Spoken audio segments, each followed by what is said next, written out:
बली जो खुद को कुत्ता समझती थी। टॉमी एक आम बली नहीं थी, बल्कि वो खुद को एक जबरदस्त कुत्ता समझती थी। जैसे ही सुबह होती, वो भौंकने की कोशिश करती, लेकिन बजाय दुब के मियाओ मियाओ निकलता।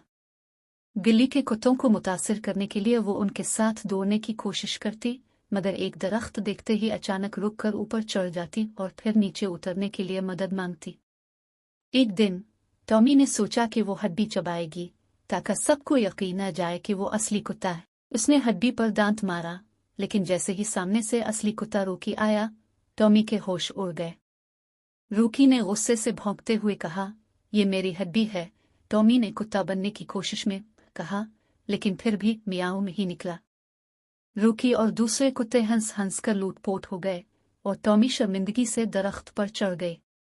तब से इसने फैसला कर लिया कि बली बनना ही बेहतर है, क्योंकि आखिर में कुत्ते कभी भी सोफे पर लेटकर बादशाहों की तरह नहीं सोते।